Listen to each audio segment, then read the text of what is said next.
ಆಕಾಶವಾಣಿ ವನಿತಾ ವಿಹಾರ.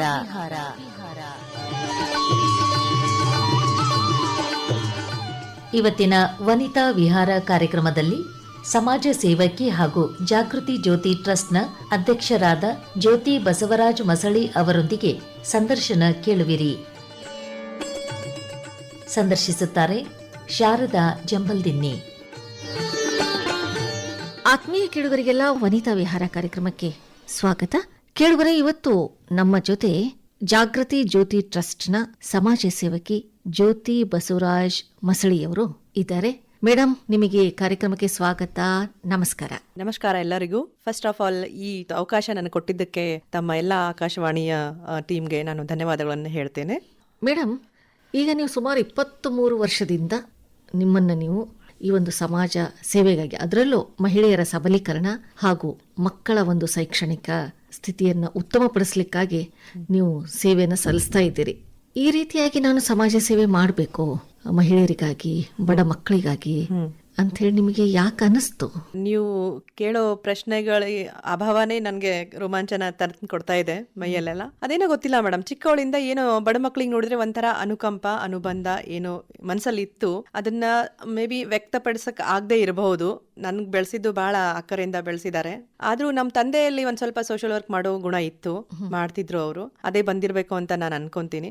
ಈಗ ಬರ್ತಾ ಬರ್ತಾ ಚಿಕ್ಕ ವಯಸ್ಸಿನಲ್ಲೇ ಮದುವೆ ಮಾಡಿದ್ರು, ಮಕ್ಕಳು ಆಯ್ತು, ಎಲ್ಲಾನು ಆಯ್ತು, ಗಂಡನೂ ಚೆನ್ನಾಗಿ ಒಂದು ಉದ್ಯೋಗದಲ್ಲೇ ಇದ್ದಾರೆ ಅವರು. ಬರ್ತಾ ಬರ್ತಾ ಅವ್ರದ್ದು ಟ್ರಾನ್ಸ್ಫರಬಲ್ ಜಾಬ್ ಆಗಿರೋದ್ರಿಂದ ಇದಕ್ಕೆ ಒಂದು ನನ್ನ ಮನಸ್ಸಲ್ಲಿರೋ ಒಂದು ಎಳಿನ ಹೊರಗಡೆ ತರೋದಕ್ಕೆ ಅವಕಾಶ ಸಿಕ್ತು. 2002ರಲ್ಲಿ ನಾವು ಮಕ್ಕಳನ್ನ ಟೀಮ್ ಜೊತೆಗೆ ಓದ್ಸಕ್ ಶುರು ಮಾಡಿದ್ವಿ.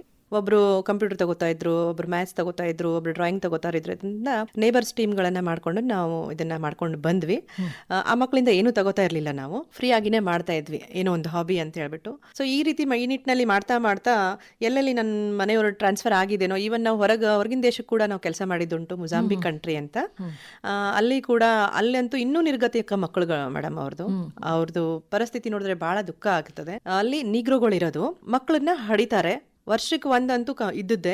ಬೆಳೆಸೋದು ಪದ್ಧತಿ ಗೊತ್ತಿಲ್ಲ ಅವ್ರಿಗೆ. 2-3 ವರ್ಷ ಅಂತ ಮಕ್ಕಳು ನಡಿಯಕ್ ಶುರು ಮಾಡ್ಬಿಟ್ರೆ ತಲೆ ಮೇಲೆ ಒಂದು ಬುಟ್ಟಿ ಕೊಟ್ಬಿಟ್ಟು ಅದ್ರಲ್ಲಿ ಒಂದ್ ಸ್ವಲ್ಪ ಪಕೋಡನೋ ಅದನ್ನೋ ಇದನ್ನೋ ಅಂತ ಹೇಳ್ಬಿಟ್ಟು, ಹೋಗು ನಿನ್ನಿನ ಮಾರ್ಕೋ, ನಿನ್ನಿನ ತಿನ್ನೋ, ನಿನ್ನಿನ ಜೀವನ ಸರ್ವೈವ್ ಮಾಡೋ ಅಂತ ಹಿಂಗಿತ್ತು. ಸೊ ಅದನ್ನ ನೋಡಿ ತುಂಬಾ ನಮ್ಗೆ ದುಃಖ ಆಯ್ತು. ಆಕ್ಚುಲಿ ಹಿಂಗೂ ಇರ್ತದಲ್ಲಪ್ಪ ಜೀವನ. ನಾವ್ ಸ್ವಲ್ಪ ಕಮ್ಮಿ ಬಿದ್ರೆ ಎಲ್ಲಾರೆ ನಮ್ಗೆ ಅದು ಇಲ್ಲ ಇದಿಲ್ಲ ಅಂತ ಅಳ್ಕೊಂಡಿರ್ತೀವಿ. ಆ ಮಕ್ಕಳು ಹೆಂಗೆ ಜೀವನ ಮಾಡ್ತಾರೆ ಅಂತ ಹೇಳ್ಬಿಟ್ಟು ಅಲ್ಲೂ ಕೂಡ ನಾವು ಕೆಲಸ ಮಾಡಿದ್ವಿ.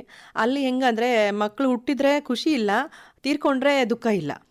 ಈ ಪರಿಸ್ಥಿತಿ. ಮೊದಲೇ ಜನಸಂಖ್ಯೆ ಕಮ್ಮಿ, ಹಾಗಾಗಿ ಹಡಿತಾನೆ ಹೋಗ್ತಾರೆ ತಾಯಿ ಅಂದ್ರೆ ಆಗುವವರೆಗೂ. ಸೊ ಇದು ಒಂದು ಅಲ್ಲಿ ಇರೋದ್ರಿಂದ ನೋಡಕ್ಕೆ ಸಿಕ್ತು. ಅಲ್ಲೂ ಕೂಡ ಬಹಳಷ್ಟು ಮಕ್ಕಳನ್ನ ನಾವು ಇದು ಮಾಡಿದ್ವಿ, ಎಂಪವರ್ ಮಾಡಿದ್ವಿ. ಅಲ್ಲಿ ಪೋರ್ಚುಗೀಸ್ ಲ್ಯಾಂಗ್ವೇಜ್ ಆಗಿತ್ತು, ಅದನ್ನ ಸ್ವಲ್ಪ ನಾವು ಕಲ್ಕೊಂಡ್ಬಿಟ್ಟು ಇಂಗ್ಲಿಷ್ ನಲ್ಲಿ ಅದನ್ನ ಟ್ರಾನ್ಸ್ಲೇಟ್ ಮಾಡ್ಬಿಟ್ಟು ಮಕ್ಕಳಿಗೆ ಕಲಿಸಿ ಹೇಳ್ತಿದ್ವಿ.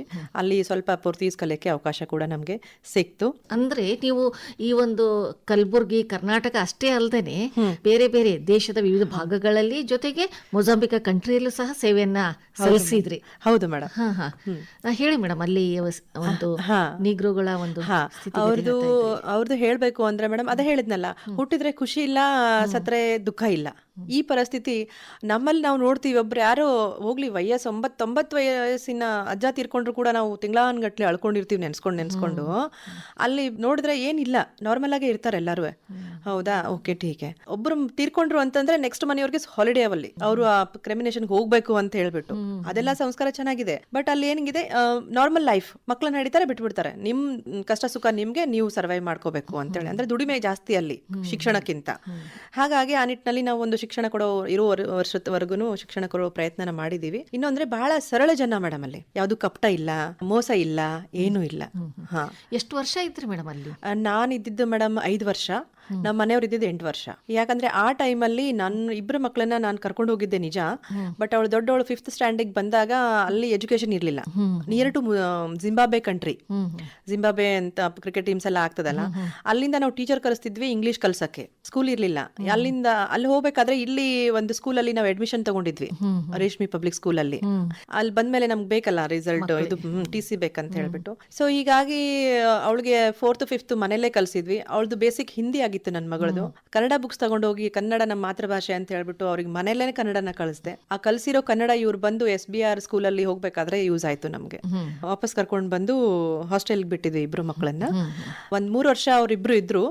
ಆಮೇಲೆ ದೊಡ್ಡ ಹುಡುಗಿ ಒಂದ್ ಸ್ವಲ್ಪ 8th ಸ್ಟ್ಯಾಂಡರ್ಡ್ ಬಂದ್ಮೇಲೆ ನಾನಂದ ಇರೋ ಹೆಣ್ಮಕ್ಳು ಇಬ್ರು ಎಷ್ಟ್ ದಿನ ಜೊತೆಗಿರ್ತಾರೆ ಅಂತ ನಾನು ವಾಪಸ್ ಬಂದು ಮನೆ ಮಾಡ್ಕೊಂಡೆ ಕಲಬುರ್ಗಿಯಲ್ಲಿ. ಮಕ್ಕಳ ಜೊತೆ ನಾನು ಇರ್ತಾ ಇದ್ದೆ. ನಮ್ಮ ಮನೆಯವರು ಅಲ್ಲೇ ಇದ್ರು. ವರ್ಷಕ್ಕೆ ಒಂದ್ಸರಿ ಬರೋದು ಹೋಗೋದು ಆಗ್ತಿತ್ತು. ಈ ನಿಟ್ಟಿನಲ್ಲಿ 3 ವರ್ಷ ಆಗೋಯ್ತು. ಆದ್ರೂ ಕೂಡ ಈಗ ನಮಗೂ ಒಬ್ಬರೇ ಇದ್ದು ಸಾಕಾಗಿ ಹೋಗಿತ್ತು. ಮನೆಯವ್ರಿಗೆ ಹೇಳಿದ್ವಿ ಸಾಕು ಬಂದ್ಬಿಡಿ ನಾ ಇವಾಗ ಇಂಡಿಯಾಗೆ ವಾಪಸ್ ಅಂದಾಗ ಅವ್ರಿಗೆ ರಿಷಿಕೇಶ್ ಕರ್ಣಪ್ರಯಾಗ್ ಅಂತ ಒಂದು ರೈಲ್ವೆ ಲೈನ್ ನಡೆದಿದೆ. 125 ಕಿಲೋಮೀಟರ್ ರೈಲ್ವೆ ಲೈನ್ ಮೇಡಮ್. ಅದು ಯಾವಾಗ್ಲಾದ್ರೂ ನೀವು ಹೋದ್ರೆ ಖಂಡಿತವಾಗೂ ನೀವು ನೋಡ್ಬೇಕು ಅದನ್ನ. ರೈಲ್ವೆ ಮಿನಿಸ್ಟರ್ ಅದನ್ನ 2nd beautiful station in the India ಅಂತ ಹೇಳ್ಬಿಟ್ಟು ಅವಾರ್ಡ್ ಕೊಟ್ಟಿದ್ದಾರೆ ಅದಕ್ಕೆ. ಸೊ ಅಲ್ಲೂ ಕೂಡ ಬಹಳ ಚೆನ್ನಾಗಿ ನಮ್ಗೆ ದೇವನಗರಿ ರಿಷಿಕೇಶ್ ಅಲ್ಲಿ ಇರೋ ಅವಕಾಶ ಸಿಕ್ತು. ಅಲ್ಲಿ ಕೂಡ ನಾವು ಮಕ್ಕಳಿಗೆ ಎಂಪವರ್ ಮಾಡಿದ್ದುಂಟು. ಅಲ್ಲಿ ಇರುತ್ತಲೇನೆ ನನ್ನ ತಲೆಯಲ್ಲಿ ಒಂದಿತ್ತು, ಇದು ಮಾಡ್ತಾ ಇದೀವಿ. ಅಲ್ಲಿ ಒಂದು ಸ್ಕೂಲ್ ಇತ್ತು ಮೇಡಮ್, ಅದು ಹೇಳ್ಬೇಕಾಗತ್ತೆ ನಾನು. ಜ್ಞಾನ್ ಕರ್ತರ್ ಪಬ್ಲಿಕ್ ಸ್ಕೂಲ್ ಅಂತ, ದೇವಿ ಗುಡಿ, ಅದು ಗುಡಿ ನಡೆಸೋರೆ ಒಂದು ಸ್ಕೂಲ್ ಕೂಡ ನಡೆಸ್ತಾ ಇದ್ರು. ಅಲ್ಲಿ ನನ್ಗೆ ಒಂದು 3 ವರ್ಷದವರೆಗೂ ಅದನ್ನ ಹೆಂಗಿತ್ತು ಅಂದ್ರೆ 1st to 5th ವರೆಗೂ ಫ್ರೀ ಎಜುಕೇಶನ್. ಅಂದ್ರೆ at the time of admission 3,000 ತಗೋತಾ ಇದ್ರು. ಬಟ್ ಅದು ಆಮೇಲೆ ರಿಟರ್ನ್ ಇಟ್ ಈಸ್ ಅಡ್ವಾನ್ಸ್ ಅಂತ ಅವ್ರ ಬುಕ್ಸ್ ಅದೆಲ್ಲ ಕೊಡ್ತಾ ಇದ್ರು. ಅಲ್ಲಿ ನನ್ಗೆ ಆಸ್ ಅ ಅಡ್ಮಿನಿಸ್ಟ್ರೇಟಿವ್ ಅಂತ ಹೇಳ್ಬಿಟ್ಟು ಕೆಲಸ ಮಾಡಕ್ಕೆ ನನ್ಗೆ ಅವಕಾಶ ಸಿಕ್ತು. ಅಲ್ಲೂ ಕೂಡ ಅವ್ರು ಕೇಳಿದ್ರು ನನಗೆ, ಮೇಡಮ್ ನೀವು ಇಷ್ಟೆಲ್ಲ ಮಾಡ್ತಾ ಇದ್ದೀರಾ, ಸ್ಯಾಲ್ರಿ ಏನಾರ ನಿಮ್ಗೂ ಅಂತಂದ್ರು. ನಾನ್ ಏನಂತೀನಿ ಅಂತ ನಂದು ಅಷ್ಟು ಇಂಪಾರ್ಟೆಂಟ್ ಇರ್ಲಿಲ್ಲ. ಬಟ್ ನನ್ಕಿಂತ ಮುಂಚೆ ನಮ್ಮ ಮನೆಯವ್ರು ಏನಂದ್ರು ಅಂದ್ರೆ, ನಿನ್ ಚೆನ್ನಾಗ್ ಅನಿಸ್ತಿತ್ತು, ನೀನ್ ಟೈಮ್ ಸ್ಪೆಂಡ್ ಮಾಡ್ಬೇಕು ಅಂತಂದ್ರೆ ನೀನ್ ಸುಮ್ನೆ ಹೋಗು, ಅಲ್ಲಿಂದ ಏನು ತಗೋಬೇಡ ಅಂತ. ಸೊ ಇದು ಅವ್ರಿಗೂ ದೊಡ್ಡ ಗುಣ ಆಕ್ಚುಲಿ. ಇಲ್ಲದೇ ಇದ್ರೆ ನೋಡಿ, ಯಾರು ಅವ್ರು ಆಫರ್ ಮಾಡಿದ್ದು 15,000 ತಿಂಗಳಿಗೆ. ಯಾರು ಬಿಡ್ತಾರೆ 15,000 ತಿಂಗಳಿಗೆ? ನನ್ಗೂ ಕೂಡ ಅಲ್ಲಿ ತಗೊಳ್ಳೋದಿರ್ಲಿಲ್ಲ. ಯಾಕಂದ್ರೆ ಅದು ದೇವಿಯ ಒಂದು ನನ್ಗೆ ಆಶೀರ್ವಾದ ಕೊಡ್ತಾ ಇದ್ದಾಳೆ, ಅಪರ್ಚುನಿಟಿ ಇದೆ ಅದಂತ ಅದೊಂದು ಸ್ವಲ್ಪ ನನ್ಗೂ ಭಾವನೆ ಇತ್ತು. ಹಾಗಾಗ್ಬಿಟ್ಟು ಅದು ಅಂತಾರಲ್ಲ, ರೋಗಿ ಬೇಕಾಗಿದ್ದು ಹಾಲನ್ನ ಡಾಕ್ಟರ್ ಹೇಳಿದ್ದು ಅನ್ನ ಅನ್ನಂದಾಗ ನಾನು ಅವ್ರಿಗೆ ಹೇಳ್ದೆ, ಅಂಕಲ್ ನೈ ऐसा नहीं करेंगे हम, हमें रहना है, हम करेंगे काम ಮಗರ್ ಆಸ್ ಅ ಅಡ್ಮಿನಿಸ್ಟ್ರೇಟಿವ್ ಕರೆಂಗೆ ಅಂತ. ಇನ್ನೊಂದು ನನ್ನ ಸ್ವಭಾವ ಒಂದ್ ಸ್ವಲ್ಪ ಮೃದು ಮೇಡಮ್. ಯಾರು ಏನಾರ ಅಂದ್ರೆ ನಾವು ಅದನ್ನ ತಡ್ಕೊಳಕ್ ಆಗಲ್ಲ. 3 ದಿನ ನಾವು ಮುನ್ಸ್ಕೊಂಡ್ ಕುಂತಿರ್ತೀವಿ. ನಮ್ಮ ಮನೆಯವ್ರಿಗೆ ಗೊತ್ತದು. ಅದಕ್ಕೆ ಅವ್ರೇನಂದ್ರು, ನಿನ್ನೆಲ್ಲೂ ನೌಕರಿ ಮಾಡಕ್ ಆಗೋದಿಲ್ಲ. ನೌಕರಿ ಅಂದ್ಕೊಳ್ಳೆ ಮೇಡಮ್ ಅವರು ಒಂದ್ ಹೆಚ್ಚು ಕಮ್ಮಿ ಅನ್ನೋರೆ ನಾವು ಪೇ ತಗೊಂಡ್ಮೇಲೆ ಅಲ್ವಾ. ಸೊ ಅದಕ್ಕಾಗಿ ಅವ್ರು ಅಂದ್ರು ಸರಿ ಅಂತ ಹೇಳ್ಬಿಟ್ಟು ಅವರು ಅದ್ ಹಂಚ್ಕೊಂಡ್ರು. आप ಇಂಡಿಪೆಂಡೆಂಟ್ रहना चाहते हो? Yes uncle, I want to be independent ಅಂತ ಹೇಳ್ಬಿಟ್ಟು 3 ವರ್ಷದಲ್ಲಿ ಮೇಡಮ್ ಆ ಸ್ಕೂಲನ್ನ ಎಲ್ಲಿಂದ ಎಲ್ಲಿಗೆ ತಗೊಂಡ್ ಬಂದ್ವಿ ಅಂತಂದ್ರೆ ಬಹಳ ಒಳ್ಳೆ ಇದ್ರಲ್ಲಿ ಹೋಯ್ತದು. ಅದ್ರ ನಂತರ ಕೋವಿಡ್ ಆಯ್ತು. ಅದು ನನ್ಗೆ ಸರ್ವಿಸ್ ಏನ್ ಕೊಟ್ಟನಲ್ಲ ಮೇಡಮ್, ಅದು ನನ್ಗೆ ಎಕ್ಸ್ಪೀರಿಯನ್ಸ್ ಆಯ್ತು. ಯಾವ ರೀತಿ ನಾವು ಅಫಿಷಿಯಲಿ ಮೇಂಟೈನ್ ಮಾಡ್ಕೊಂಡ್ ಬರ್ಬೇಕು, ಪೇಪರ್ಸು, ಫಾರಮು, ಹಂಗೆ ಹಿಂಗೆ ಅಂತ. ಅದು ಬಹಳ ದೇವಿ ಆಶೀರ್ವಾದದಿಂದ ಒಂದು ಕಾನ್ಫಿಡೆನ್ಸ್ ಬಂತು, ಮುಂದೆ ನಾನು ಏನಾರು ಮಾಡಬಹುದು ಅಂತ. ಇಲ್ಲಿವರೆಗೂ ಅದು ಹಂಗೆ ನಡೆದಿತ್ತು. ಅದಾದ್ಮೇಲೆ ಕೋವಿಡ್ ಬಂತು. ಕೋವಿಡ್ ಅಲ್ಲಿ ಕೂಡ ಮಕ್ಕಳಿಗೆ ಆನ್ಲೈನ್ ಅದೆಲ್ಲ ಮಾಡಿಸಿದ್ವಿ ನಾವು, ಕ್ಲಾಸ್ ಅದನ್ನೆಲ್ಲನೂ. ಆಮೇಲೆ ಜನಗಳು ನಾವ್ ಹೆಂಗೋ ಸರ್ವೈವ್ ಆಗ್ತಾ ಇದ್ವಿ. ಆದ್ರೆ ಪ್ರಾಣಿಗಳನ್ನ ನೋಡೋರು ಯಾರು ಅಂದಾಗ ಹಿಂಗೆ ಒಂದ್ ತಲೆಯಲ್ಲಿ ಬಂತು.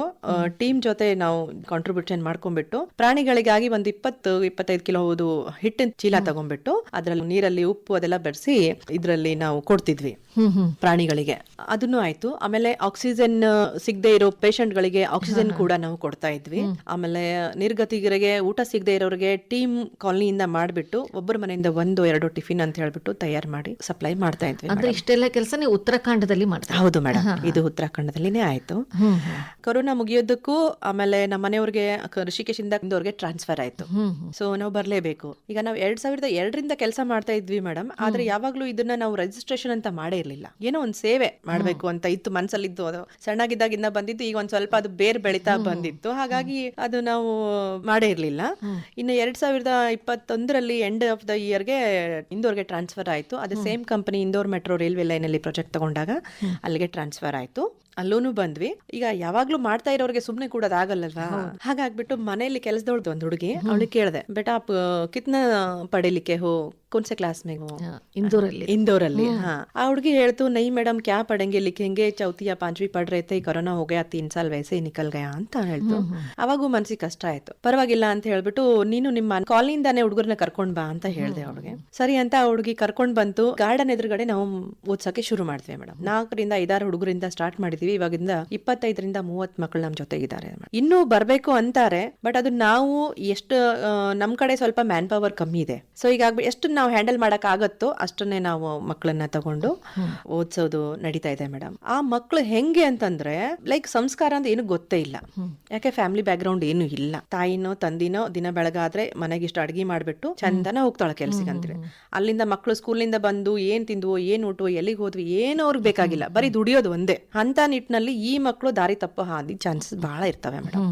ಈಗ ಚಿಕ್ಕ ಮಕ್ಳಂತೂ ಓಕೆ, 9th 10th ಬರೋ ಮಕ್ಳು ಗುಟ್ಕಾ ತಿಂದೆ, ಬೀಡಿ ಸೇದ್ದೆ, ಸಿಗರೇಟ್ ಸೇದ್ದೆ, ಇಂಥವುಗಳನ್ನ ಅವು ಅಡಿಕ್ಷನ್ ಆಗೋದ ಪರಿಸ್ಥಿತಿ ಇರ್ತದೆ. ಅಂತ ಮಕ್ಳಿಗೂ ಕೂಡ ನಾವು ತಗೊಂಡ್ಬಂದು ಅವ್ರಿಗೆ ಇದ್ರ ಬಗ್ಗೆ ಎಲ್ಲ ಅವೇರ್ನೆಸ್ ಸೆಷನ್ಸ್ ಗಳನ್ನ ಕೊಡ್ತಾ ಇರ್ತೀವಿ ಮೇಡಮ್. ಎಕ್ಸ್ಪರ್ಟ್ಸ್ ಅನ್ನ ಕರ್ಕೊಂಡ್ ಬಂದ್ಬಿಟ್ಟು ತಿಂದ್ರೆ ಏನಾಗುತ್ತೆ, ತಿಂದೆ ಇದ್ರೆ ಏನಾಗುತ್ತೆ, ನೀವ್ ಏನ್ ಮಾಡ್ಬೇಕು ಅಂತ ಹೇಳ್ಬಿಟ್ಟು. ಇಲ್ದೇ ಇದ್ರೆ ಪ್ರತಿಯೊಂದು ಸಿಟಿಯಲ್ಲಿನೂ ದೊಡ್ಡ ದೊಡ್ಡ ಸಿಟಿಯಲ್ಲಿ ITI ಇನ್ಸ್ಟಿಟ್ಯೂಟ್ಸ್ ಅಂತ ಇರ್ತವೆ, ಗೌರ್ಮೆಂಟ್ ITI ಇನ್ಸ್ಟಿಟ್ಯೂಟ್ ಅಂತ. ಆ ಇನ್ಸ್ಟಿಟ್ಯೂಟ್ ಅಲ್ಲಿ 1-2 ವರ್ಷದ ಕೋರ್ಸ್ಗಳು ಇರ್ತವೆ. ಕಾರ್ಪೆಂಟರು, ಪ್ಲಂಬರು, ಪೇಂಟರ್, ಏನಾಗ್ಲಿ, ಫ್ಯಾಷನ್ ಡಿಸೈನಿಂಗ್, ಕಂಪ್ಯೂಟರ್ ಅಂತ ಕೋರ್ಸಸ್ ಇರ್ತವೆ. ಇವುಗಳನ್ನ ನಾವೇನ್ ಮಾಡ್ತೀವಿ, ಆ ಹುಡುಗರಿಗೆ ಅಲ್ಲಿ ಕಳಿಸ್ಬಿಡ್ತೀವಿ. 2 ವರ್ಷ ಆದ್ಮೇಲೆ ಅವ್ರ ಅರ್ನಿಂಗ್ ಸ್ಟಾರ್ಟ್ ಆಗುತ್ತೆ ಮೇಡಮ್. ಹೌದಾ? ಸೊ ಈ ರೀತಿ ಇವ್ರಿಗೆ ಕರಿಯರ್ ಕೌನ್ಸಿಲಿಂಗ್ ಮಾಡ್ಬಿಟ್ಟು ನಾವು ಮಕ್ಕಳನ್ನ ಒಂದು ಹಾದಿ ತೋರ್ಸೋ ಪ್ರಯತ್ನನ ನಾವು ಮಾಡ್ತಾ ಇರ್ತೀವಿ. ಕಲಬುರ್ಗಿ ಅಷ್ಟೇ ಅಲ್ಲದೆ ಇಂದೂರಲ್ಲಿ, ಬೇರೆ ಬೇರೆ ಸ್ಥಳ, ಡೆಲ್ಲಿಯಲ್ಲಿ ಯಾವ ರೀತಿ ಕೆಲಸ ಮಾಡ್ತಾರೆ ಮೇಡಮ್? ಡೆಲ್ಲಿಯಲ್ಲಿ ಅದೇ ಹೇಳ್ತೇನಲ್ಲ, ಸ್ಟಾರ್ಟ್ ಆಗಿದ್ದೆ ಅಲ್ಲಿಂದೇ. ನಮ್ದು ಬೇಸೇ ದಿಲ್ಲಿನೇ ಆಕ್ಚುಲಿ. ನಾವು ಮಕ್ಕಳಿಗೆ ಮನೆಗೆ ಕರಿತಿದ್ವಿ ನಾವು. ಅಲ್ಲಿ ಇಲ್ಲಿ ಸ್ಪೇಸ್ ಇರ್ತಿದ್ದಿಲ್ಲ. ಸೊ ಮನೆಯಲ್ಲೇ ಕರೆದ್ಬಿಟ್ಟು ಅವ್ರಿಗೆ ಒಬ್ರು ಒಂದಿನ ಕಂಪ್ಯೂಟರ್ ಅಂತ ಕೊಡ್ತಿದ್ವಿ, ಒಂದಿನ ಡ್ರಾಯಿಂಗ್ ಅಂತ ಟ್ಯೂಷನ್ ತಗೋತಿದ್ವಿ, ಒಂದಿನ ಅವ್ರದ್ದು ಸ್ಕೂಲ್ ಸಿಲೆಬಸ್ ಏನಿದೆ ಅದೆಲ್ಲ ಮಾಡಿಸ್ತಾ ಇದ್ವಿ. ಈ ರೀತಿ ಮಾಡಿಸ್ತಾ ಯಾವುದೇ ಆಗ್ಲಿ, ಯಾವ್ದೋ ಒಂದು ರೂಟೀನ್ ಅಲ್ಲಿ ಇತ್ತು ಅಂತಂದ್ರೆ ಅದ್ರದ್ದು ಬರ್ತದೆ, ಅದು ಕಾಣ್ಸಕ್ ಸ್ಟಾರ್ಟ್ ಆಗತ್ತೆ ಅಂತ. ಹೀಗಾಗ್ಬಿಟ್ಟು ಅದೇ ಬಟ್ ಅಪ್ಸೆಟ್ ಆಗ್ತಿತ್ತು. ಅಲ್ಲಿಂದ ಹೋಗ್ಬೇಕಾದ್ರೆ ಎಲ್ಲ ಬಿಟ್ಟು ಹೋಗ್ಬೇಕಲ್ಲ ಇಷ್ಟೊಂದೆಲ್ಲಾನು. ಬಟ್ ಇದೇ ನಮ್ದು ಜೀವನನೇ ಇದೆ ಅಂತ ಹೇಳ್ಕೊಂಡ್ಬಿಟ್ಟು ಅದನ್ನ ಒಪ್ಕೊಂಡ್ಬಿಟ್ಟು ಮುಂದೆ ಒಂದು ಹೆಜ್ಜೆ ಇಡೋದು ಪ್ರಯತ್ನದಲ್ಲಿ. ಎಷ್ಟು ಮಕ್ಕಳು ಬರ್ತಿದ್ರು ಮೇಡಮ್ ಅಂದಾಜು? ಅಲ್ಲಿ 30 ಇದ್ರು ಮೇಡಮ್. ದಿಲ್ಲಿಯಲ್ಲಿ 30 ಯಾರಿದ್ರು. ಆಮೇಲೆ ಹೇಳಿದ್ವಲ್ಲ, ಟೋಟಲ್ ಆಗಿ ಮುಜಾಂಬಿಕ್ ಕಂಟ್ರಿಯಲ್ಲಿ 85 ಮಕ್ಕಳು. ಇಲ್ಲಿ ನಾನು ಕರ್ನಾಟಕದಲ್ಲಿ ಬಂದಾಗ 150, ರಿಷಿಕೇಶ್ ಅಲ್ಲಿ 145. ಕೋವಿಡ್ ಟೈಮ್ ಅಲ್ಲೂ ಕೆಲಸ ಮಾಡಿದ್ದಿದೆ. ಈಗ 21 ಎಂಡ್ ಆಫ್ ದ ಇಯರ್ ಇಂದ 25ರೊಳಗೂ ಇಂದೋರಲ್ಲಿ ಸುಮಾರು 1000 ಮಕ್ಕಳನ್ನ ನಾವು ಎಂಪವರ್ ಮಾಡಿದ್ವಿ ಮೇಡಮ್. ಯಾಕಂದ್ರೆ ಒಂದ್ ಲೈನ್ ಸಿಕ್ತು, ಹಿಡಿತ ಸಿಕ್ತು, ಅದು ಹೆಂಗ್ ಮಾಡಿದ್ರೆ ಹೆಂಗಿರತ್ತೆ ಅಂತ ಗೊತ್ತಾಯ್ತು. ಹಾಗಾಗ್ಬಿಟ್ಟು ಈಗ ಬೇಕಾದಷ್ಟು ಮಕ್ಕಳಿಗೆ ನಾವು ಒಂದ್ ಒಳ್ಳೆ ದಾರಿಯನ್ನ ತೋರಿಸಿದೀವಿ. ಕಲಬುರಗಿಯಲ್ಲಿ ಕೂಡ ನಾನು ಬಂದಾಗ ಗವರ್ಮೆಂಟ್ ಸ್ಕೂಲ್ಸ್ ಗಳಿಗೆ ಹೋಗ್ಬಿಟ್ಟು ಅಲ್ಲಿಂದ ಮೆಡಿಕಲ್ ಹೆಲ್ತ್ ಚೆಕ್ಅಪ್ ಕ್ಯಾಂಪ್ ಗಳನ್ನ ಇಟ್ಕೊಂಡಿರ್ತೇವೆ madam. Basaveshwara hospital, MRMC, Hingulambika, KBN ಅವರೆಲ್ಲಾ ಟೀಮ್ ಗಳನ್ನ ತಗೊಂಡ್ ಬಂದು ಆ ಸ್ಕೂಲ್ಗೆ ಹೋದ ವರ್ಷ ಸುಮಾರು ಒಂದು 18 ಹೆಲ್ತ್ ಕ್ಯಾಂಪ್ ಗಳನ್ನ ನಾವು ಮಾಡಿದೀವಿ ಮೇಡಮ್. ನಮ್ದು ಫೇಸ್ಬುಕ್ ಮತ್ತೆ ಇನ್ಸ್ಟಾಗ್ರಾಮ್ದಲ್ಲಿ ಜಾಗೃತಿ ಜ್ಯೋತಿ ಟ್ರಸ್ಟ್ facebook.com, ಜಾಗೃತಿ ಜ್ಯೋತಿ ಟ್ರಸ್ಟ್ instagram.com ಅಂತ ಹೇಳ್ಬಿಟ್ಟು ಪೇಜಸ್ ಗಳಿದಾವೆ. ಆ ಪೇಜಸ್ ಗಳನ್ನ ನೋಡಿದ್ರೆ ನಮ್ದು ಟೋಟಲಿ ನಮ್ ಕೆಲಸ ಹೆಂಗೆ ಮೇಡಮ್, ಟ್ರಾನ್ಸ್ಪರೆನ್ಸಿ, ಯಾವ್ದು ಹಿಡನ್ ಇಲ್ಲ. ನಾನು ಯಾವಾಗ್ಲಾದ್ರೂ ಲೈವೇ ತೋರಿಸ್ತಿರ್ತೀನಿ ಏನಾದ್ರೂ. ಈ ರೀತಿಯಲ್ಲಿ ಒಂದ್ ಮಾಡ್ಕೊಂಡ್ ಬಂದಾಗ ಒಂದ್ ಕಾನ್ಫಿಡೆನ್ಸ್ ಬರುತ್ತೆ ನಿಮ್ಮಲ್ಲಿ. ಇನ್ನೊಂದೇನು ಅಂತಂದ್ರೆ, ಇದು ಒಂದು ಒಳಗಿನ ಭಾವನೆ ನಿಮ್ಗೆ ಹೇಳ್ಬೇಕು ಅಂತಂದ್ರೆ, ಈ ಕೆಲಸ ನಾವು ಮಾಡ್ತಾ ಇಲ್ಲ, ಮಾಡಿಸ್ತಾ ಇದಾರೆ ಯಾರಾದ್ರೂ ಅಂತ ಒಂದು ಈ ಭಾವನೆ ಇದೆ. ನಮ್ ಫ್ಯಾಮಿಲಿಗೆ ಚೂಸ್ ಮಾಡಿದ್ದಾರೆ. ನಾನು ಏನೇ ಮಾಡ್ಬೇಕಂದ್ರು ಮೇಡಮ್, ಇಲ್ಲಿ ಹೇಳ್ದೆ ಇದ್ರೆ ತಪ್ಪಾಗೋಗುತ್ತೆ, ನಮ್ಮ ಮನೆಯವ್ರದ್ದು ಬಹಳ ಸಪೋರ್ಟ್ ಇದೆ ಮೇಡಮ್. Otherwise I can't. ಅಂದ್ರೆ ನಿಮ್ ಮನೆಯವರು ಅಂತಂದ್ರೆ ಮದುವೆ ಆದ್ಮೇಲೆ ಆಯ್ತು, ಮದುವೆಕಿನ ಮುಂಚೆಯಿಂದ ನಿಮಗೆ ಈ ಗುಣವನ್ನ ಬೆಳೆಸ್ಕೊಂಡಿದ್ದೀರಿ ಅಂದ್ರೆ ನಿಮ್ಮ ತಂದೆ ತಾಯಿ ಯಾವ ರೀತಿ ಪ್ರೋತ್ಸಾಹ ಕೊಟ್ರು? ಮದುವೆಕ್ಕಿಂತ ಮುಂಚೆ ನನ್ನ ಜೀವನ ಹೇಳ್ಬೇಕು ಅಂದ್ರೆ ಮೇಡಮ್, ರಾಜನ್ ಮನೆಯಲ್ಲಿ ರಾಣಿ ಇರ್ತಾಳಲ್ಲ ಮಗಳು, ಆ ರೀತಿ ಮೇಡಮ್. ನಂದು 3 ಅಣ್ಣ ತಮ್ಮದ್ರಲ್ಲಿ ನಾನೊಬ್ಳೆ. ಅದು ಅಮ್ಮ ಹೇಳೋದು, ಬೇಡಿ ಬಗ್ಸಿ ಹುಟ್ಟಿದ್ಯಮ್ಮ ನೀನು ಅಂತ ಹೇಳ್ಬಿಟ್ಟು ಬಹಳ ಪ್ಯಾಂಪರ್ ಆಗಿ ಬೆಳೆಸಿದ್ರು ನನಗೆ. ಅಂದ್ರೆ ನನ್ನ ವಿಚಾರ, ನಾನು ಇದನ್ನ ವ್ಯಕ್ತ ಮಾಡಕ್ ನನ್ಗೆ ಅವಕಾಶನೇ ಸಿಕ್ಕಿಲ್ಲ ಅಲ್ಲಿ. ಈವನ್ ನಿಮ್ಗೆ ಗೊತ್ತಿಲ್ಲ, ನಾನು ಯಾರ್ದು ಮರಣ ಆದ್ರೆ ಕೂಡ ಕರ್ಕೊಂಡು ಹೋಗ್ತಿದ್ದಿಲ್ಲ ನನಗೆ. ಇನ್ನ ಚಿಕ್ಕವಳು 18 ವರ್ಷ ಆದ್ರೂ ಇನ್ನ ಚಿಕ್ಕವಳೆ. ಹೌದಾ? ಏನ್ ಅವ್ರು ಮದ್ವೆ ಮಾಡಿ 18 ವರ್ಷದಲ್ಲಿ ಹೊರಗಡೆ ಕಳ್ಸಿದ್ರು, ಆಗ್ಲಾನೆ ಓಪನ್ ಅಪ್ ಆಗಕ್ಕೆ ಶುರು ಆಯ್ತು ನನಗೆ. ಓದ್ತಿರ್ಬೇಕಾದ್ರೆ, ಅಪ್ಪ ಅಮ್ಮನ ಜೊತೆ ಇರ್ಬೇಕಾದ್ರೆ ಈ ರೀತಿ ಏನು ಯೋಚನೆಗಳು ಇರ್ಲಿಲ್ಲ ನಿಮಗೆ? ಇರ್ಲಿಲ್ಲ. ಆದ್ರೆ ಎಲ್ಲರೂ ನೋಡಿದ್ರೆ ಆ ಸೀನು ಅಂದ್ರೆ ಅದು ಬರ್ತಿತ್ತು ತಲೆಯಲ್ಲಿ. ಯಾರನ್ನಾರು ಬಡವ್ರು ನೋಡಿದ್ರೆ, ಭಿಕ್ಷಾ ಬೇಡವ್ರನ್ನ ನೋಡಿದ್ರೆ, ಯಾಕಪ್ಪ ಇವ್ರು ಹಿಂಗೆ, ನಾವ್ ಹಿಂಗೆ ಅಂತ ಹಿಂಗ್ ಬರ್ತಿತ್ತು ಅದು ತಲೆಯಲ್ಲಿ. ಮದುವೆ ನಂತರ ನಿಮ್ಮ ಮನೆಯವರ ಸಪೋರ್ಟ್ ಬಹಳ ಸಿಕ್ತು? Yes ma'am, S.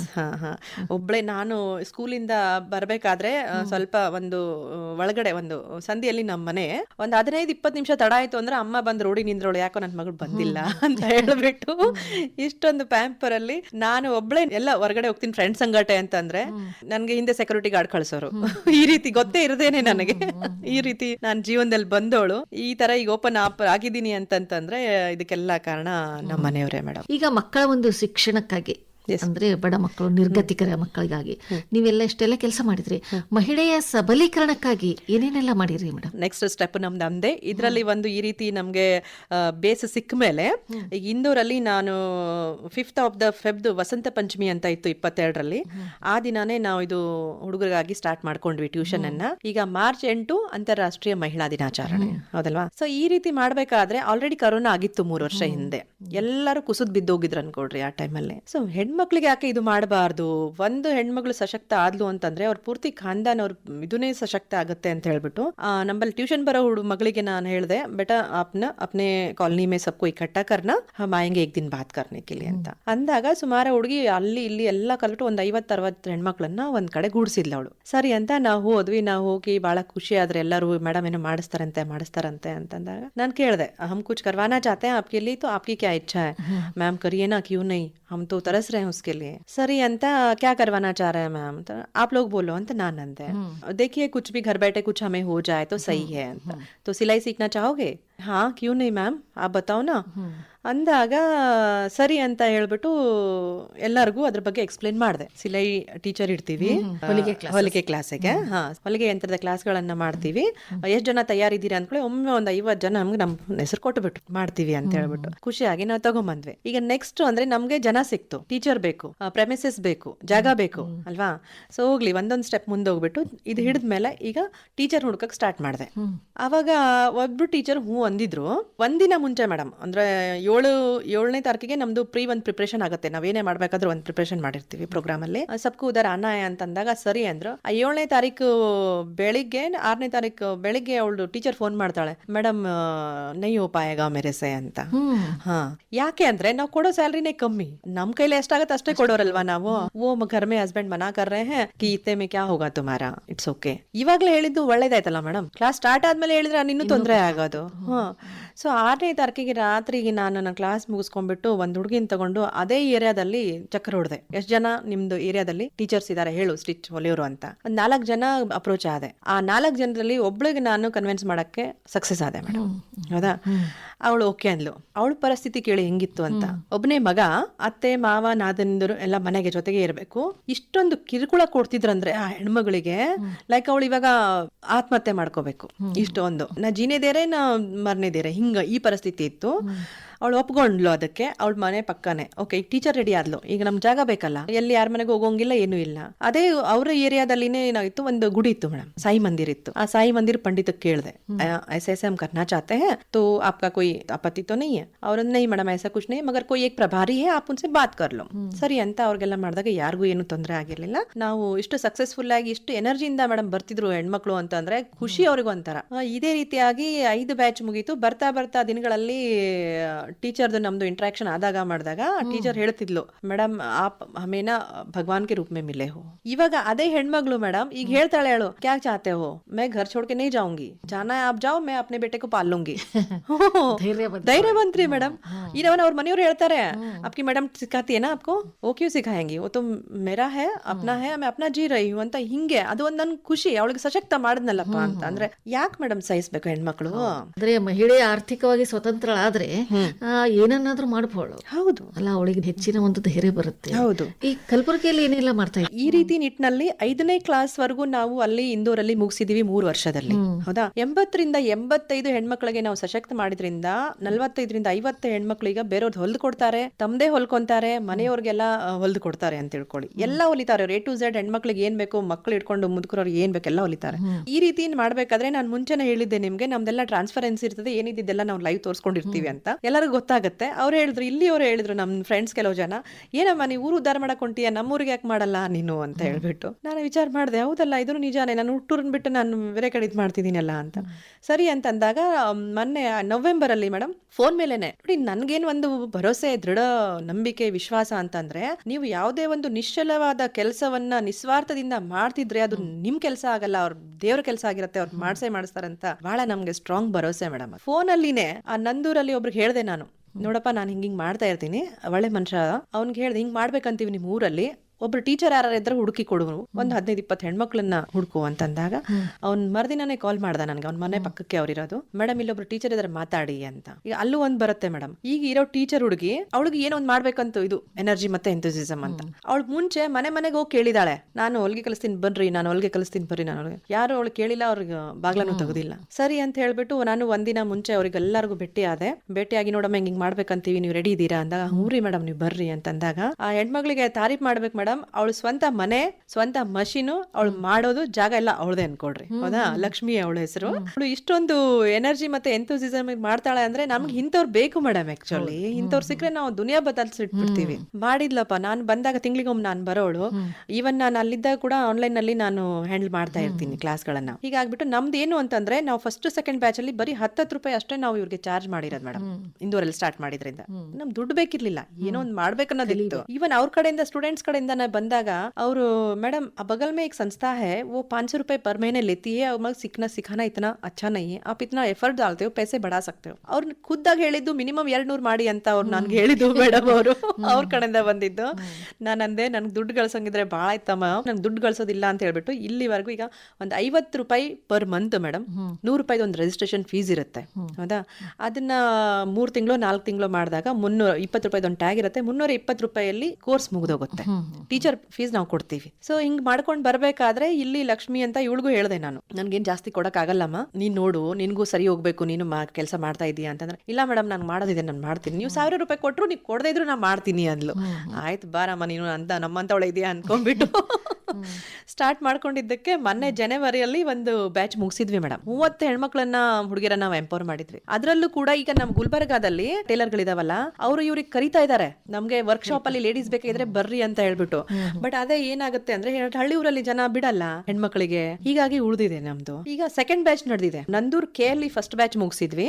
ಅದೇ ಆದ 15 ದಿನಕ್ಕೆ ಅವಳಿಗೆ ಹೇಳ್ದೆ ನಾನು, BL ಮಾಡೋಣ ಅಂತ ಹೇಳ್ಬಿಟ್ಟು. ನಂದು ಇತ್ತು, ಬಂದ್ಮೇಲೆ ಸ್ಟಾರ್ಟ್ ಮಾಡೋಣ ಅಂತ. ಅವಳು ಇಲ್ಲ ಮೇಡಮ್ ನಮ್ಗೆ ಗ್ಯಾಪ್ ಕೊಡೋದು ಬೇಡ, ಗ್ಯಾಪ್ ಕೊಟ್ರೆ ಯಾರು ನಮ್ ಕೈಗೆ ಹತ್ತಲ್ಲ ಅಂತ 15 ದಿನ ಬಿಟ್ಟು ನಾನು ಇರದೇ ಇರುವಾಗ ಕೂಡ ಅವಳು ಅದು ಬ್ಯಾಚ್ ಅನ್ನ ಸ್ಟಾರ್ಟ್ ಮಾಡ್ಕೊಂಡು ಹೋದ್ಲು. ಈಗ ಮತ್ತೆ ಕಲಬುರಗಿಯಲ್ಲಿ ಮತ್ತೆ ಬೇರೆ ಬೇರೆ NGOs ಜೊತೆಗೆ ನೀವೆಲ್ಲ ಕೆಲಸ ಮಾಡ್ತಿದ್ದೀರಿ, ಅದ್ರ ಬಗ್ಗೆ ಸ್ವಲ್ಪ ಹೇಳಿ. ಆಕ್ಚುಲಿ ಇಲ್ಲಿಯವರೆಗೂ ಬೇರೆ NGO ಜೊತೆ ಕೆಲಸ ಮಾಡೋ ಅವಕಾಶ ಸಿಕ್ಕಿಲ್ಲ ನಮ್ಗೆ. ಸಿಕ್ಕರೆ ನಾವು ಮಾಡಕ್ ರೆಡಿ ಇದೀವಿ, ಏನು ತೊಂದರೆ ಇಲ್ಲ. ನಮ್ಮಲ್ಲಿ ಮ್ಯಾನ್ ಪವರ್ ಇರುತ್ತೆ, ನಾವು ಒಂದ್ ಸ್ವಲ್ಪ ಫೈನಾನ್ಷಿಯಲಿ ಬ್ಯಾಕ್ ಇದೀವಿ. ಅಂದ್ರೆ ನಾನು ನನ್ನ ಲಿಮಿಟೇಷನ್ ಅಲ್ಲೇ ಖರ್ಚು ಮಾಡಕ್ಕಾಗತ್ತೆ, ಜಾಸ್ತಿ ಮಾಡಕ್ಕಾಗಲ್ಲ. ಯಾರಾದ್ರೂ ಫೈನಾನ್ಷಿಯಲಿ ನಮ್ಗೆ ಸಪೋರ್ಟ್ ಆದ್ರೆ ಮ್ಯಾನ್ ಪವರ್ ಮತ್ತೆ ಸೆಟಪ್ ಅನ್ನ ನಾವು ಮಾಡ್ಕೊಡಕ್ ರೆಡಿ ಇದೀವಿ ಮೇಡಮ್. ನಮ್ದು ಹೆಂಗಂದ್ರೆ ₹1 ಯಾರು ಡೊನೇಟ್ ಮಾಡಿದ್ರು ತೋರಿಸಿರ್ತೀವಿ, 1,000 ತೋರಿಸಿರ್ತೀವಿ, 1,00,000 ತೋರಿಸಿರ್ತೀವಿ. ಟ್ರಾನ್ಸ್ಪರೆನ್ಸಿ ಆಗಿರುತ್ತೆ. ಸೊ ನಾನು ಎಲ್ಲರಿಗೂ ಇನ್ವೈಟ್ ಮಾಡ್ತೀನಿ ಬೇರೆ ಸಂಸ್ಥೆಗಳಿಗೆ, ಬಂದು ಕೈ ಜೋಡಿಸಿ, ಒಬ್ರಿಗೊಬ್ರು ಜೋಡಿಸಿದ್ರೇನೆ ಒಂದು ಸಾಗರ ಆಗೋದು. ಬೂಂದ್ ಬೂಂದ್ ಸೈ ಸಾಗರ ಹೋತಾಯ ಅಂತಂಗ ಬನ್ನಿ, ಹೆಣ್ಮಕ್ಳಿಗೆ ಒಂದು ದಾರಿ ತೋರ್ಸಕ್ಕೆ ಎಲ್ಲರಿಗೂ ನಿಮ್ ಸಹಾಯ ಬೇಕು. ಅದಕ್ಕಾಗಿ ನಾನು ಕಳಕಳಿಯಿಂದ ಕೇಳ್ಕೊಂತಾ ಇದ್ದೀನಿ. ಜಾಗೃತಿ ಜ್ಯೋತಿ ಟ್ರಸ್ಟ್ ತಮ್ಮೆಲ್ಲರಿಗೂ ವೆಲ್ಕಮ್ ಮಾಡುತ್ತೆ. Please join us.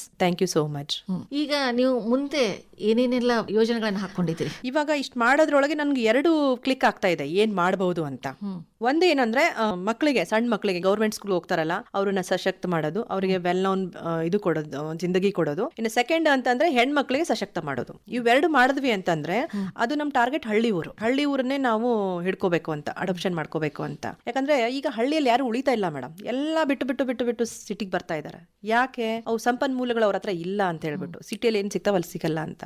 ಸೊ ಅದಕ್ಕಾಗಿ ಈಗ ಹಳ್ಳಿನೇ ನಾವು ಒಂದು ಸಶಕ್ತ ಮಾಡಿದ್ರೆ ಅವ್ರು ಊರು ಬಿಡೋ ಪ್ರಶ್ನೆನೇ ಬರೋದಿಲ್ಲ. ಆಲ್ರೆಡಿ ನಡೆದಿದೆ, ಒಂದ್ ಊರಾಯ್ತು, ಇನ್ನೊಂದೂರ್ಗೆ ಹೋಗಿದೀವಿ.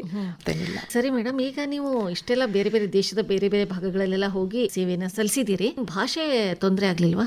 ಎಸ್ ಮ್ಯಾಮ್, ಆಬ್ವಿಯಸ್ಲಿ ಹಾಗೆ ಆಗುತ್ತೆ. ಆದ್ರೆ ಒಂದು ಒಳ್ಳೇದೇನಾಯ್ತು ಅಂತಂದ್ರೆ, ನಮ್ಮ ಹತ್ರ ನಾವು ಬರೋಕ್ಕಿಂತ ಮುಂಚೆ ಇವರು ಜಿಂಬಾಬ್ವೆಯಿಂದ ಹುಡುಗಿನ ಕರ್ಕೊಂಡು, ಅದು ಬಾರ್ಡರ್ ಇತ್ತು, ಪಾಪ ವಲಸೆ ಬರ್ತಿದ್ವು ಕೆಲ್ಸಗೋಸ್ಕರ, ಇದಕ್ಕೋಸ್ಕರ. ಅದು ಇಂಗ್ಲಿಷ್ ಮಾತಾಡೋ ಹುಡುಗಿ ಇತ್ತದು. ಸೊ ಹಂಗಾಗಿ ನಮ್ ಕಮ್ಯುನಿಕೇಶನ್ಸ್ ಕರೆಕ್ಟ್ ಆಗ್ತಿತ್ತು. ಆಮೇಲೆ ಅವಳಿಂದಾನೇ ನಾವು ಒಂದ್ ಸ್ವಲ್ಪ ಪೋರ್ಚುಗೀಸ್ ಕೂಡ ಕಲ್ತೀವಿ. ಅದ್ರಿಂದ ಅದು ಅನುಕೂಲ ಆಯ್ತು. ಮಾರ್ಕೆಟ್ಗೆ ಹೋಗ್ಬಾರ್ಕರ್ ಕರ್ಕೊಂಡು ಹೋಗ್ತಿದ್ವಿ, ಮಾಡ್ತಿದ್ವಿ, ಅವಳು ಕಮ್ಯುನಿಕೇಶನ್ ಮಾಡ್ತಿದ್ಲು. ಈ ನಮ್ಮ ಮಕ್ಳಿಗೆ ಕಲ್ಸ್ಬೇಕಾದ್ರೆ ಬರ್ಬೇಕಲ್ಲ ನಮ್ಗೆ, ಅವಳಂತೂ ಇರಲ್ಲ 24 hours. ಸೊ ಅದಕ್ಕಾಗಿ ನಾವು ಅವಳ ಕಡೆಯಿಂದ ಕಲ್ತು ಮಕ್ಕಳಿಗೆ ಕಲಿಸ್ತಿದ್ವಿ.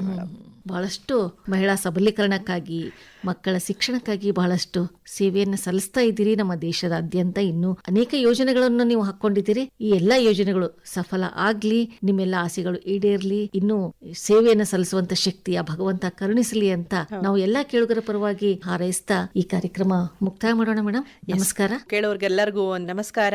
ಸಾಧು ಶ್ರೀ ಶರಣಬಸವೇಶ್ವರ್ ಮಹಾರಾಜ್ ಕಿ ಜೈ ಅಂತ ಹೇಳ್ತಾ ತಮ್ಮೆಲ್ಲರಿಗೂ ಒಂದು ತುಂಬಾ ಹೃದಯದ ಧನ್ಯವಾದಗಳು. ನಮಸ್ಕಾರ ಮೇಡಮ್. ನಮಸ್ಕಾರ. ಇದುವರೆಗೆ ಸಮಾಜ ಸೇವಕಿ ಹಾಗೂ ಜಾಗೃತಿ ಜ್ಯೋತಿ ಟ್ರಸ್ಟ್ನ ಅಧ್ಯಕ್ಷರಾದ ಜ್ಯೋತಿ ಬಸವರಾಜ್ ಮಸಳಿ ಅವರೊಂದಿಗೆ ನಡೆಸಿದ ಸಂದರ್ಶನ ಕೇಳಿದಿರಿ. ಸಂದರ್ಶಿಸಿದವರು ಶಾರದಾ ಜಂಬಲ್ದಿನ್ನಿ.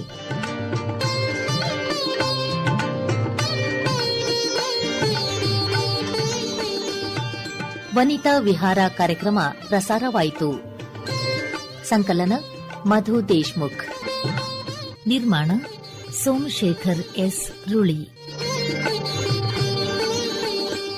ಆಕಾಶವಾಣಿ ಕಲಬುರಗಿ ಕೇಂದ್ರದಲ್ಲಿ ಸಿದ್ಧಪಡಿಸಲಾದ ಈ ಕಾರ್ಯಕ್ರಮ ರಾಜ್ಯದ ಎಲ್ಲಾ ಬಾನುಲಿ ಕೇಂದ್ರಗಳಿಂದ ಏಕಕಾಲಕ್ಕೆ ಪ್ರಸಾರವಾಯಿತು.